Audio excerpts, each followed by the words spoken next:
How does a small nation at the crossroads of Europe and Asia send shockwaves through an entire continent? Consider a scenario unfolding right now.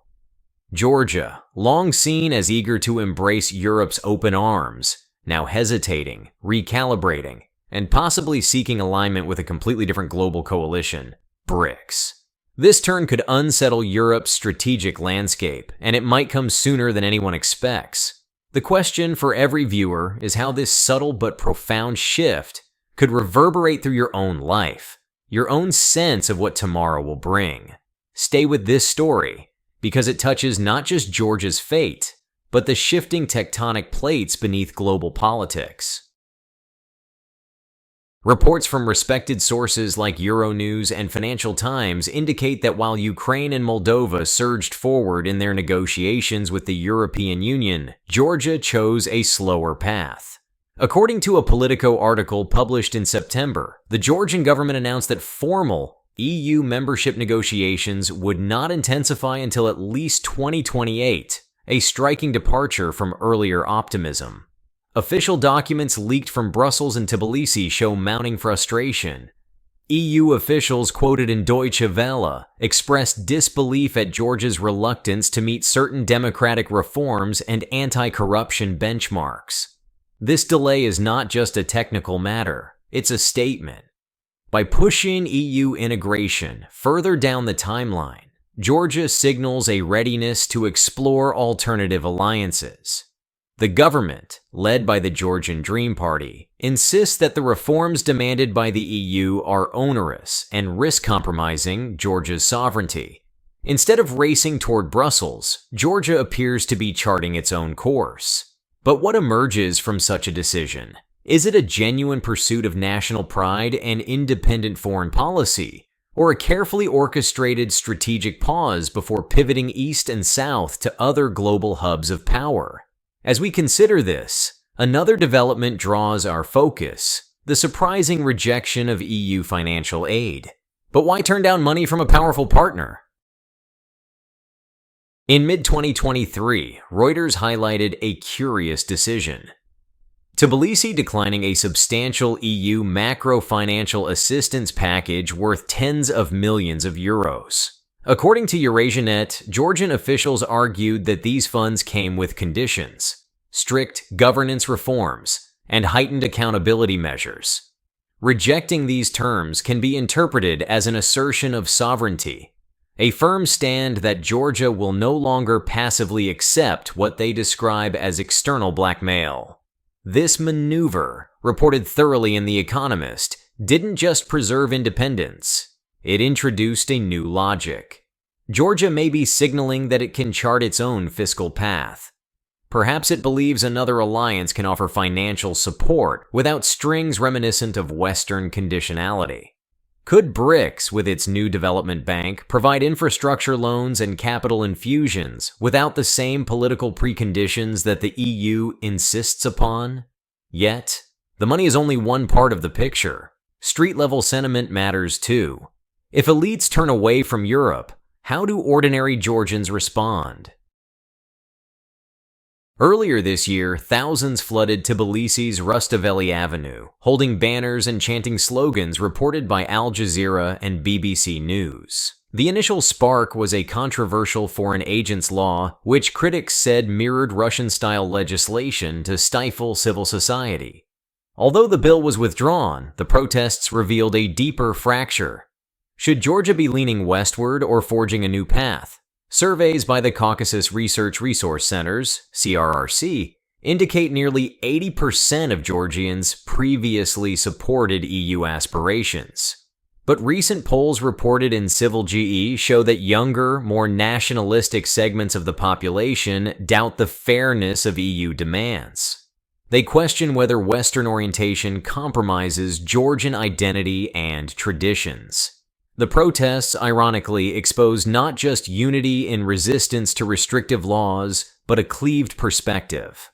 One side sees the EU as Georgia's destiny, the other suspects entanglement with Europe's conditions and moral frameworks.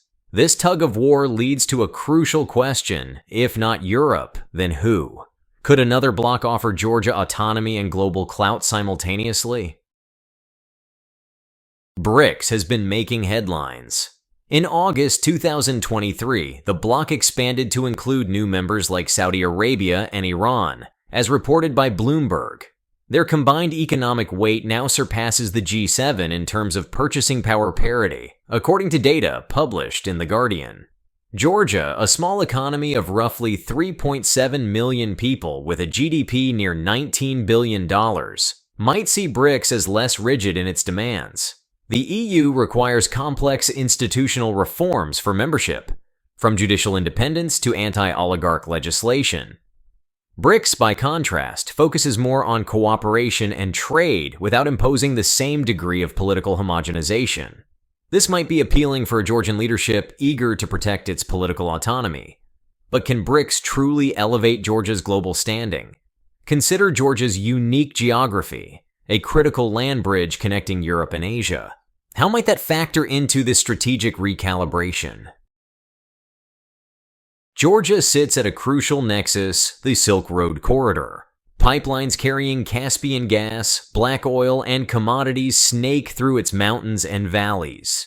According to the Financial Times, the Baku-Tbilisi-Ceyhan pipeline already makes Georgia a vital link in Europe's energy supply. With Europe desperate to diversify away from Russian gas, Georgia's location is a trump card.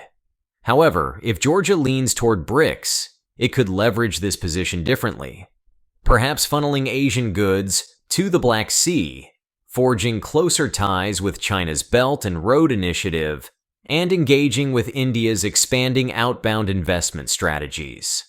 A 2023 Euractiv analysis shows that as Europe scrambles for non-Russian energy sources, Georgia could negotiate from a position of strength, not weakness. Instead of simply moving toward Europe's orbit, it might position itself as an indispensable corridor, demanding more balanced terms or finding more welcoming partners in the East. Yet any shift away from Europe naturally raises a specter, the looming influence of Russia. How does stepping back from the EU alter that dynamic? Russia's shadow looms large over Georgia's history. The 2008 war left parts of Georgian territory, Abkhazia and South Ossetia, under Russian influence, an issue regularly covered by the New York Times. The EU and NATO were seen as shields against Moscow's ambitions. Steering away from EU integration could raise alarms in Western capitals that Georgia is drifting into Russia's sphere. But Tbilisi's leadership insists otherwise. According to statements cited in Deutsche Welle, Georgian officials argue that by not fully committing to either camp, they can maneuver more freely. They dismiss the notion of falling into Russian clutches as Western paranoia. Perhaps Georgia's policymakers believe that engaging with BRICS, where Russia is just one of several powerful players, will dilute Moscow's dominance, offering a multilateral setting rather than a bilateral dependency on the Kremlin. There are, however, lessons to be learned from the other BRICS members. How might these insights help Georgia find a balanced path? Brazil's agribusiness boom, China's infrastructural prowess, Russia's energy wealth. These examples show that global influence can be earned without strictly adhering to Western frameworks. The Economist notes that Brazil manages to maintain sovereignty in food security negotiations, insisting on terms that suit its domestic producers. China's Belt and Road Initiative illustrates how infrastructure can reshape trade routes in favor of the host country. Russia's energy deals across Eurasia exhibit how strategic commodities can enforce mutual respect, if not outright equality. For Georgia, absorbing these lessons could mean carefully crafting economic alliances, investing in strategic sectors like hydropower or tourism, while demanding that partners respect its political choices. Cautious diversification, reducing over-reliance on a single benefactor, and ensuring that foreign investments come without intrusive political mandates might be part of the strategy. Speaking of strategic leverage, unresolved territorial issues remain a thorn in Georgia's side. Could the BRICS connection offer a fresh angle on these disputes? The conflicts in Abkhazia and South Ossetia have lingered since the early 1990s. The EU's role in mediating talks has been limited, and progress remains stalled. Yet, if Georgia were to gain observer status or even membership in BRICS, it might seek diplomatic support from influential members like China or India.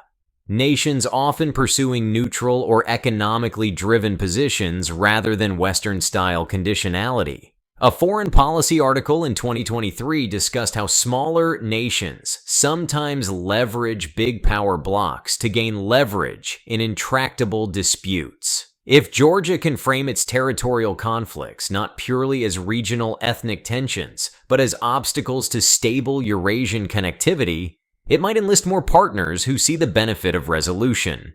Still, this is speculative. There's no guarantee that BRICS would prioritize Georgia's territorial integrity, but the mere possibility could entice Tbilisi to pivot away from the EU's limited diplomatic results. Beyond geopolitics, economics matter. Could a BRICS-oriented Georgia open doors to infrastructure improvements and untapped markets? The BRICS New Development Bank has funded billions in infrastructure projects across emerging economies. Data from Bloomberg shows how Brazil and South Africa secured funds for roads, power plants, and digital infrastructure under less stringent conditions than those often required by European institutions. Georgia's Black Sea ports, highways, and rail links could be modernized with flexible financing. Additionally, integrating into BRICS-related trade networks could open markets for Georgian wine, mineral water, nuts, and tourism offerings. India's booming middle class could develop a taste for Georgian goods. China's investors might bolster the country's renewable energy sector, and Russia, paradoxically, might offer stable commodity routes if relations stabilize under a multilateral framework. Georgia could, in theory, escape the narrow confines of Europe's single market regulations and diversify its trade partners. Any strategic realignment depends on domestic political sentiment. What does the ruling party's stance tell us about the nation's mood? Prime Minister Irakli Garibashvili and the Georgian Dream leadership have increasingly criticized what they call European blackmail. According to Eurasianet, they accuse the EU of dictating internal reforms that override Georgia's decision-making. Polls featured in Civil.ge show that while many Georgians still favor European ties, there's growing sympathy for an agenda that defends sovereignty. This does not mean the population rejects the EU outright. Instead, many Georgians feel caught between competing powers. They are proud, protective of their cultural identity, and wary of trading independence for benefits that seem too conditional. The ruling party's tough language may reflect a deeper undercurrent, a desire for equality rather than subservience. Whether this sentiment endures depends on how well the government can deliver tangible improvements without relying on the EU's financial crutches. Other nations might be watching too. Could Georgia's moves inspire a broader recalibration? Nations in the Caucasus, Central Asia, or even parts of Eastern Europe might be quietly observing how Georgia navigates this tricky pivot. A foreign affairs commentary in late 2023 suggested that if Georgia secures beneficial deals with BRICS nations, access to new markets, infrastructure funding without heavy political costs, other states could follow. Consider countries frustrated by the slow EU accession process, or annoyed by NATO's complex security demands. They might look eastward, not in ideological alignment, but in pursuit of more equitable partnerships. The resonance of Georgia's experiment is uncertain. Still, the mere possibility that a small state can hold its own against Western pressure and find alternatives in emerging coalitions is intriguing. Will Tbilisi become a case study in the textbooks of future diplomats? Yet Georgia hasn't rushed into BRICS with fanfare. There's caution, hesitation. Why hold back?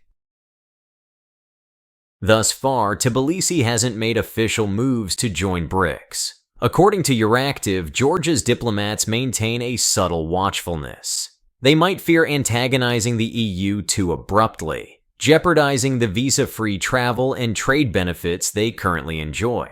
Maybe they are gauging whether BRICS expansion will solidify into a stable framework. Hesitation can be strategic. The global order is in flux.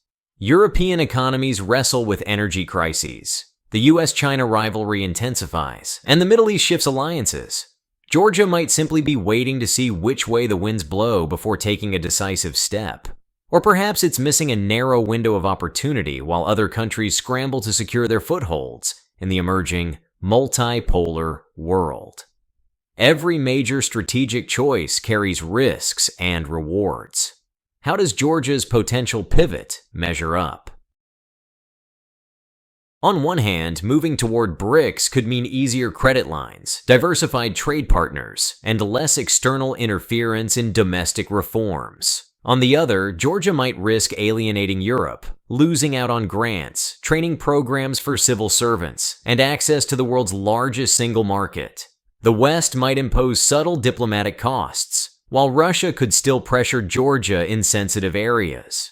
However, a multipolar world, as discussed in a recent foreign policy symposium, may reward those who resist binary choices.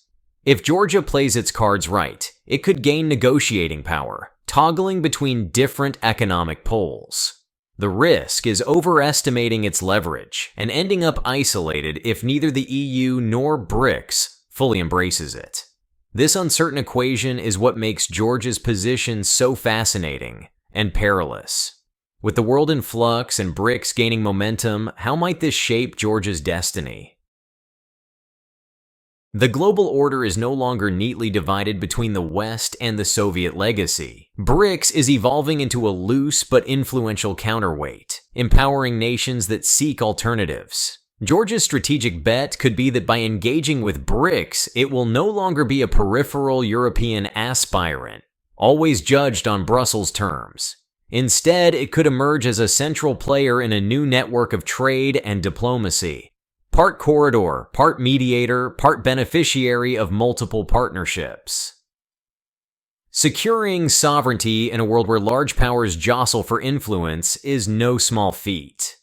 If Georgia navigates this moment wisely, it might not just adapt to the global changes. It might shape them from a vantage point that defies old assumptions.